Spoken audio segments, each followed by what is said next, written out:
नमस्कार दोस्तों, इस वीडियो में मैं आपको बताने वाला हूं कुछ ऐसे तरीके जिनको फॉलो करके आप अपनी slip disc, L4, L5, S1 disc herniation या sciatica जैसी प्रॉब्लम्स को बिना सर्जरी के ठीक कर सकते हैं। तो आइए शुरू करते हैं। मेरा नाम है डॉक्टर रणबीर सिंह, मैं एक ऑर्थोपेडिक सर्जन हूं। दोस्तों, अगर आप इस चैनल पर नए हैं तो चैनल को सब्सक्राइब जरूर कर लीजिए, साथ में नोटिफिकेशन आइकन दबा दीजिए ताकि आगे आने वाले जो हेल्थ रिलेटेड वीडियोज़ हैं उनके बारे में आपको नोटिफिकेशन मिले और वो वीडियोज़ आपसे मिस ना हो। इस वीडियो को मैंने 3 पार्ट्स में डिवाइड किया है। सबसे पहले पार्ट में हम सबसे इंपॉर्टेंट चीज़ को कवर करेंगे।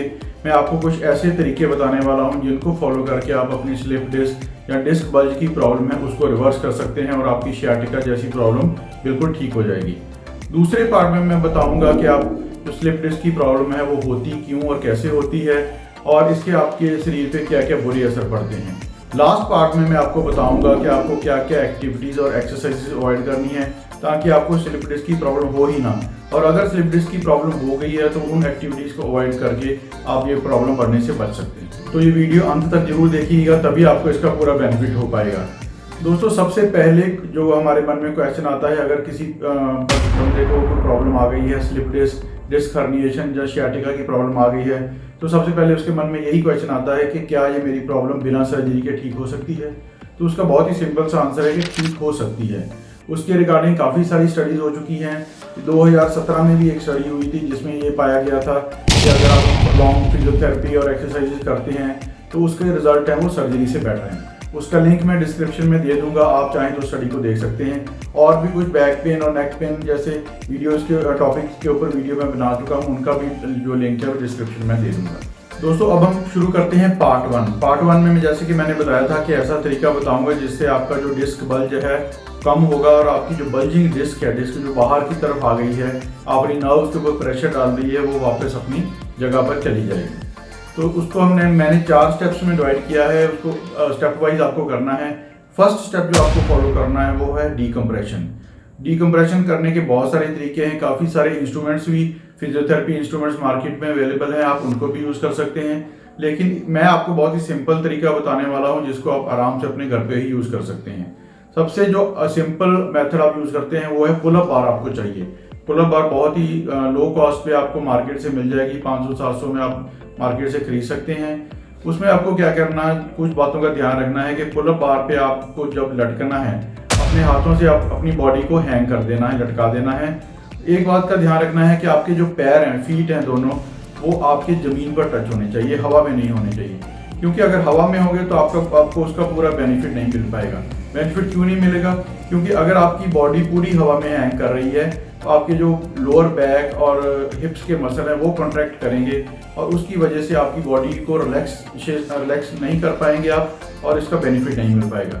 क्योंकि अगर आपके पैर नीचे ज़मीन पर टच हो रहे हैं तभी आपका जो लोअर बॉडी का वेट है वो आपके स्पाइन को नीचे की तरफ खींचेगा। नीचे की तरफ खींचने से क्या होगा कि आपका स्पाइन इलोंगेट होगा। आपके डिस्क स्पेसेस जो हैं, जो वर्टिब्रेज और जिनको मसल्स बोलते हैं रीढ़ की हड्डी के, उनके बीच में जो स्पेस है वो बढ़ेगी। जब स्पेस बढ़ेगी तो जो डिस्क आपकी प्रेशर की वजह से कंप्रेस हो गया, क्योंकि स्पेस कम हो गई है उसकी वजह से डिस्क बल्ज बाहर को निकल आई है।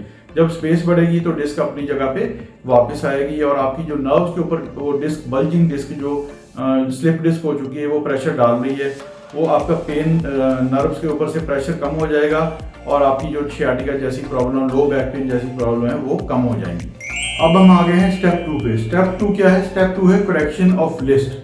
लिस्ट हम किसको बोलते हैं? लिस्ट वो प्रॉब्लम है अगर आपके अक्यूट डिस्क बल्ज हो गया है, उसकी वजह से आपकी लेग में और एक साइड पे पेन हो रहा है और आपकी बॉडी थोड़ी दूसरी तरफ झुक गई है, तो आपकी इस साइड पे ज़्यादा है, बॉडी आपकी अपोजिट साइड झुक गई है। इस प्रॉब्लम को हम लिस्ट कहते हैं। ये प्रॉब्लम आपको हो भी सकती है, कई लोगों को हो सकता है ये प्रॉब्लम ना हो। अगर आपको लिस्ट की प्रॉब्लम नहीं है तो आप सीधा स्टेप 3 पे भी जा सकते हैं। अगर लिस्ट की प्रॉब्लम है तो इस स्टेप को आपको ध्यान से देखना है और उसके अकॉर्डिंग आपको प्रैक्टिस करनी है। तो लिस्ट को फिक्स करने के लिए हमने क्या करना है कि आपको एक दीवार की सपोर्ट लेनी पड़ेगी। दीवार से आप थोड़ा जैसे 5 से 6 इंच दूर खड़े हो जाइए ताकि आपका जो थोड़ी डिस्टेंस है, आप झुक के ऐसे दीवार के साथ शोल्डर अपना टच कर लेना है और आपकी जो फीट और हिप्स हैं वो थोड़ा डिस्टेंस पे रहने चाहिए। इसमें क्या है, अगर आपकी इस साइड पे दर्द है तो आपको इस साइड लीन होना है वॉल के ऊपर, और क्योंकि बॉडी आपकी इस तरफ झुकी हुई है, पेन इस साइड है, बॉडी अपोजिट साइड झुकी हुई है, तो आपको अपनी ऐसे हिप को आप सपोर्ट कर सकते हैं। और फिर क्या करना है कि आपको अपने हिप्स को धीरे धीरे दीवार की तरफ पुश करना है। हो सकता है इसमें आपको थोड़ी दर्द डिस्कम्फर्ट हो, लेकिन आप धीरे धीरे जितना कंफर्टेबली कर सकते हैं। जरूरी नहीं है एक ही बार आपको दीवार के साथ टच हो जाना है। हो सकता है अगर आप इतना कर पाए, पहले 2-3 सेंटीमीटर 4 सेंटीमीटर धीरे धीरे करके आप उसको वहाँ होल्ड कीजिए, फिर थोड़ा रिलैक्स कीजिए, फिर दोबारा आप ट्राई कीजिए, तो धीरे धीरे आप दीवार से टच हो पाएंगे। उससे क्या होगा कि सपोज कीजिए आपकी डिस्क स्पेस ये है और आपकी इस साइड पे डिस्क बल्ज हो गई है और ये वाली नर्व को प्रेशर आ गया है। तो जब आप इसके ऊपर इसको इस तरह से नॉर्मलाइज करेंगे, इसको सेंट्रलाइजेशन ऑफ डिस्क बोलते हैं, तो आपकी जो डिस्क जब हम प्रेशर डालेंगे, हिप को अंदर की तरफ पुश करेंगे, तो ये स्पेस है इसको क्लोज करने की कोशिश करेगी और ये वाली ओपन होगी। उसकी वजह से आपकी डिस्क जो इस साइड को मूव करेगी और नर्व्स के ऊपर आपका प्रेशर कम हो जाएगा, जिसको क्या कहते हैं, सेंट्रलाइजेशन ऑफ डिस्क। डिस्क अपनी जगह सेंटर में आ गई, जो डिस्क साइड पे बल्ज हो गई थी वो अपनी जगह सेंटर में आ गई है। उसकी वजह से आपके जो पेन, शाटिका पेन है, डिस्क बल्ज है, वो काफ़ी हद तक कम हो जाएगा। तो अगर आप नॉर्मल स्टेप को आराम से कर पा रहे हैं तो इसको आप ओवर करेक्शन भी कर सकते हैं, ताकि थोड़ा इसका जो डिफिकल्टी लेवल बढ़ा सकें। उसके लिए आप किसी टॉवल या ऐसी बॉल वगैरह का यूज़ कर सकते हैं। आपको अपने शोल्डर और इसके बॉल के बीच में इसको रख लेना है, ताकि जो स्पेस है वो बढ़ जाए। इससे क्या होगा कि आपकी जो करेक्शन है और भी ज़्यादा होगी। इससे क्या होगा, ओवर करेक्ट होगा और इससे जो डिस्क आपका बल्ज है वो और भी, अगर सेंट्रलाइज पहली एक्सरसाइज से नहीं हुआ है तो इस एक्सरसाइज से वो और भी सेंट्रलाइज होगा और इससे आपको और ज़्यादा पेन रिलीफ मिलेगा। अब हम करेंगे स्टेप 3। स्टेप 3 है एक्सटेंशन। दोस्तों फर्स्ट जो स्टेप था हमने उसमें क्या किया था, उसमें हमने अपनी जो डिस्क स्पेस तो थोड़ी बढ़ाई थी, जिसकी वजह से आपकी जो डिस्क बल्ज हुआ है वो अपनी जगह पे नॉर्मलाइज हो गया था। दूसरी में हमने एक्सरसाइज में किया कि हमने उसको जो स्पेस थी एक साइड से कंप्रेस किया और एक साइड से उसकी जो स्पेस बढ़ाई। उसकी वजह से जो नॉर्मल आपका डिस्क बल्ज था वो ज़्यादा स्पेस की तरफ वापस आया, जिसकी वजह से वो डिस्क यहाँ पे थी जो नाउस के ऊपर कंप्रेस कर रही थी, अब वो सेंटर में आ गई है। उसकी वजह से आपको और पेन रिलीफ मिलेगा। अब हम क्या करेंगे, अब हम एक्सटेंशन करेंगे। एक्सटेंशन से क्या होगा, एक्सटेंशन से और ज़्यादा जो गैप है आपके वर्टिब्रेस के बीच में बढ़ेगा, यानी कि डिस्क स्पेस बढ़ेगी और जो डिस्क बल्ज है वो इससे और ज़्यादा रिलीफ मिलेगा आपको और आपकी पेन भी इससे काफ़ी ज़्यादा रिलीफ मिलेगी। आइए हम करके देखते हैं एक्सटेंशन एक्सरसाइज कैसे करें। एक्सटेंशन एक्सरसाइज करने के लिए अब अपने पेट के बल लेट जाएं और अपनी आर्म जो हैंड्स हैं उसको अपनी आर्म शोल्डर के लेवल पर रखना है। आपको पैर आपके थोड़े बिल्कुल नीचे की तरफ खींचे होने चाहिए और साथ में जोड़ के रखने हैं। तो एक्सटेंशन एक्सरसाइज में क्या करना है कि आपको अपनी जो स्पाइन है उसको एक्सटेंड करना है। अपने हाथों के ऊपर अपनी जो अपर बॉडी है उसको ऊपर की तरफ उठाना है। जितना भी कंफर्टेबल आप उठा सकते हैं उतना ही उठाइए, ज्यादा जोर नहीं लगाना है, उससे आपकी पेन बढ़ भी सकती है। धीरे धीरे आप अपनी पूरी एल्बोज को सीधे कर दें और ऊपर रूफ की तरफ देखने की कोशिश करें। इस तरह से आप 5 से 10 मिनट तक जितना आपको कंफर्टेबल लगे उतना होल्ड कर सकते हैं। शुरुआत में हो सकता है कि आप 1 से 2 मिनट तक आप होल्ड कर पाएं। धीरे धीरे आप उसको जैसे जैसे रिपीट करेंगे और आपकी डिस्क बल्ज कम होगा, धीरे धीरे आपकी जो होल्डिंग कैपेसिटी है वो ऊपर बढ़ जाएगी। आप इसको 10 से 15 मिनट तक आराम से होल्ड कर सकते हैं। अगर आपको ऐसे अपने हैंड्स के ऊपर अपनी बॉडी को उठाने में प्रॉब्लम आ रही है तो उसको आप सिंपल तरीके से भी कर सकते हैं। आप ऐसे अपनी एल्बोज के ऊपर आ जाइए, एल्बोज के ऊपर आ जाइए और अपने पैर आपको साथ में जोड़ के रखने हैं और ऊपर की तरफ आपको बॉडी को उठाना है। इस पोजीशन में आप 5 से 7 मिनट तक आप शुरू में होल्ड कर सकते हैं, फिर आपका धीरे धीरे इसकी ड्यूरेशन बढ़ा सकते हैं। अगर आपको इसमें कंफर्टेबल हो जाए, थोड़े दिनों के बाद अगर शुरू में नहीं हो रहा है तो हो सकता है आपको 2-3 दिन में ये इस पोजीशन में कंफर्टेबल फील होने लगे, तो उसके बाद फिर आप अपने हैंड्स के ऊपर भी अपनी बॉडी को उठा सकते हैं। इस एक्सरसाइज को करते समय एक चीज का ध्यान रखना है कि आपको जब बॉडी को ऊपर उठाते हैं तो आपका जो पेल्विस है वो कोशिश करें कि जमीन से ग्राउंड से टच होना चाहिए। आपको ऐसे अपना पेल्विस ऊपर नहीं उठाना है।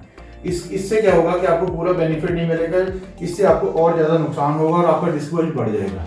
तो आपको पेल्विस आपका जो हिप्स हैं वो नीचे अपने जमीन पर रखने हैं, सिर्फ अपर बॉडी को ऊपर की तरफ उठाना। अब हम आ गए स्टेप 4 पे। स्टेप 4 में आपको क्या करना है कि स्टैंडिंग एक्सटेंशन एक्सरसाइज करनी है। इस एक्सरसाइज का बेनिफिट ये है कि आप इसको कहीं भी कर सकते हैं। पहले वाली 3 एक्सरसाइजेस तो आप जब बाहर हो, ऑफिस हो या कहीं और बाहर हो तो करनी बाहर मुश्किल है। स्टैंडिंग एक्सटेंशन एक्सरसाइज अब ऑफिस में या कहीं बाहर खड़े हैं वहां भी कर सकते हैं। ये आपको जितनी बार आप इसकी प्रैक्टिस करेंगे, दिन में 3, 4, 5 बार, उतना ही बेनिफिट आपको उससे जल्दी होगा। आइए मैं आपको एक बार करके बताता हूँ, साथ इसकी इंस्ट्रक्शन भी बताता हूँ। ट्रेनिंग एक्सटेंशन एक्सरसाइज के लिए आपको क्या करना है कि आपके जो हिप्स हैं इनके ऊपर आपको अपने हाथ रखने हैं, जो पीछे, बिल्कुल पीछे की तरफ ऐसे रखना है, और फिर आपकी बॉडी है उसको पीछे की तरफ झुकाना है और हिप्स को आगे की तरफ हाथों से पुश करना है,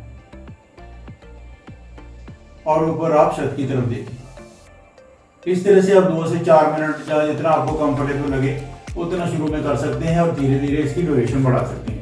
एक बार मैं आपको साइड से भी करके बता देता हूँ। हिप, जो आपके हैंड्स हैं आपके हिप्स के ऊपर लोअर बैक की तरफ रखने हैं, पीछे की तरफ, और अपने हैंड से अपने जो हिप्स को आगे की तरफ पुश करना है और बॉडी को पीछे की तरफ लीन कर देना है, और आपको ऊपर की तरफ देखना है। इसी पोजीशन में जितना आपको कंफर्टेबल लगे उतना आप होल्ड करें, और फिर आप वापस अपनी नॉर्मल पोजीशन में आए।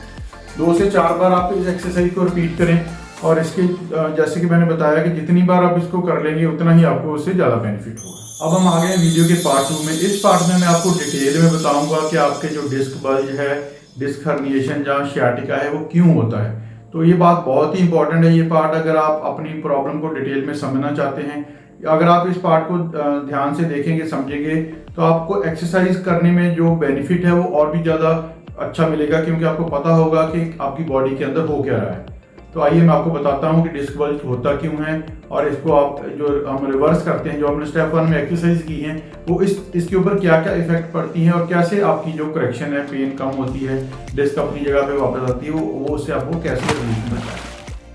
तो इस सब को समझने के लिए पहले हमें जो अपने वर्टिब्रे हैं, जो मणके हैं हमारे, उनका नॉर्मल स्ट्रक्चर पता होना चाहिए। इस फिगर में आप देख सकते हैं कि जो बाहर वाला पोर्शन है, हार्ड पोर्शन है, थोड़ा ब्राउनिश पोर्शन है, वो हार्ड होता है थोड़ा, उसको हम एनुलस फाइब्रोसिस बोलते हैं। और अंदर वाला जो वाइटिश कलर में है थोड़ा, वो उसको पोर्शन को न्यूक्लियस पल्पोसिस बोलते हैं। ये जेल लाइक जो फ्लूइड होता है इसके बीच में होता है। तो धीरे धीरे क्या होता है कि अभी जब नॉर्मल डिस्क में तो ये न्यूक्लियस पल्पोसिस है वो एनुलस फाइब्रोसिस के अंदर ही रहता है, लेकिन जैसे जैसे डिस्क की डीजनरेशन शुरू हो जाती है, यानी कि ये बाहर वाली जो पोर्शन एनुलस फाइब्रोसिस खराब होना शुरू हो जाता है, तो क्या होता है कि ये जो एनुलस फाइब्रोसिस है बाहर की तरफ निकल आता है। जैसे कि आप इस फिगर में देख सकते हैं कि जो थोड़ा वायलेट कलर का है, ब्लूइश वायलेट कलर का है, वो थोड़ा बाहर को निकल आया है, और एक ये यहाँ पे रेडिश शो हो रहा है, ये नर्व है ग्रीन कलर की, और इसके ऊपर प्रेशर डाल रहा है। तो उसकी वजह से जब ये बाहर निकल आता है, जो फ्लूइड लाइक होता है, उसका कंपोनेंट होता है, तो नर्व्स के ऊपर प्रेशर डालता है, उसको हम डिस्क बल्ज बोलते हैं। उसकी वजह से नर्व्स के ऊपर प्रेशर पड़ता है और आपकी लो बैक पेन होती है, आपको लेग्स में सियाटिका पेन होती है, वो सब इसकी वजह से होता है। एक्सरसाइजेज और जो इस वीडियो में हमने कब सीखा है, उससे क्या होता है कि आपकी जो डिस्क बल्ज बाहर की तरफ हो गई थी, अब देखिए ये नॉर्मल डिस्क है, आप ये धीरे धीरे अपनी जगह पे वापस चला जाता है, नर्व्स के ऊपर प्रेशर पड़ जाता, कम हो जाता है, और आपकी जो पेन रिलीफ है वो कम हो जाती है। तो ये था सारा मैकेनिज्म, डिस्क बल्ज कैसे होता है और ये आपकी बॉडी पे कैसे असर करता है। वीडियो के तीसरे पार्ट में मैं बताऊंगा कि आपको कौन कौन सी एक्टिविटीज और एक्सरसाइजेज नहीं करनी है। अगर ये आप एक्टिविटीज और एक्सरसाइज करेंगे तो आपकी जो डिस्क बल्ज और डिस्क हर्निएशन की प्रॉब्लम है वो बढ़ जाएगी। जो मेन हमें एक्टिविटी और एक्सरसाइज अवॉइड करनी है, वो हमने स्पाइन को एक्सटेंड, यानी कि मसल जिससे हमारे खींचते हैं, स्ट्रेचिंग होती है, वो नहीं करनी है। और आगे को झुकने वाली एक्टिविटी, जो वजन उठाने वाली, वेट उठाने वाली एक्टिविटी, बिल्कुल हमें बंद करनी है। तो दोस्तों, डिस्क हर्निएशन में आपने कोई भी फ्लेक्शन वाली एक्टिविटी नहीं करनी है, यानी कि जिससे आपकी बॉडी आगे को फ्लेक्स हो और पीछे वाले मसल्स आपके स्ट्रेच हो, वो एक्टिविटीज बिल्कुल आपको अवॉइड करनी है। जैसे कि आपको ऐसे अपनी लेग्स ऐसे फॉरवर्ड नहीं करनी है, ये वाली एक्टिविटी आपको नहीं करनी है, ना ही एक लेग से करनी है, ना 2 लेग से करनी है, और ना ही कोई आपको साइड को फ्लेक्शन वाली एक्टिविटी करनी है, जैसे कि आप अपने ऐसे करके अपने स्पाइन को स्ट्रेच करने की कोशिश करें। ये भी साइड बेंडिंग वाली एक्टिविटीज, फ्लेक्शन वाली एक्टिविटीज आपको बिल्कुल बंद करनी है। उससे क्या होगा कि आपको टेम्परेरी रिलीफ तो मिल जाएगा, आपके जो मसल्स हैं वो थोड़े स्ट्रेच होंगे, आपको कंफर्टेबल थोड़े टाइम के लिए महसूस होगा, लेकिन क्या होगा कि आपके मसल्स एक बार स्पैज़म में चले गए। स्पैज़म क्या हो जाता है कि वो खिंच जाते हैं बहुत ज़्यादा, तो उसके बाद आपको एक बार रिलीफ होने के बाद आपको और ज़्यादा उसमें दर्द ज़्यादा हो सकती है। और ऐसी एक्टिविटीज करने में बेसिक जो हमारा जो डिस्क बल्ज है वो करेक्ट नहीं होता। टेम्परेरी बेशक आपको मिल जाए, लेकिन आपकी जो मेन प्रॉब्लम है जिसकी वजह से आपको दर्द है वो बिल्कुल ठीक नहीं होती है। तो ये एक्टिविटीज बिल्कुल हमें अवॉइड करनी है। तो दोस्तों, मुझे उम्मीद है कि आपको ये वीडियो अच्छा लगा होगा। अगर आप इन एक्सरसाइजेज को डेली अपनी रूटीन में करेंगे, जो एक्टिविटीज अवॉइड की गई हैं उनको अवॉइड करेंगे, तो मुझे पूरी उम्मीद है कि आपको जो डिस्क बल्ज या डिस्क हर्निएशन की या शियाटिका की प्रॉब्लम है वो बिना सर्जरी के ही काफ़ी हद तक ठीक होने के उसके चांसेस हैं। तो आप हिम्मत नहीं हारनी है, कंटिन्यू कीजिए एक्सरसाइजेस और इस वीडियो को लाइक और शेयर जरूर कर दें ताकि ये वीडियो ज़्यादा से ज़्यादा लोगों तक पहुंच सके और उनको इसका बेनिफिट हो सके। आपका बहुत बहुत धन्यवाद ये वीडियो देखने के लिए। हम जल्दी मिलेंगे एक नए हेल्थ रिलेटेड वीडियो के साथ।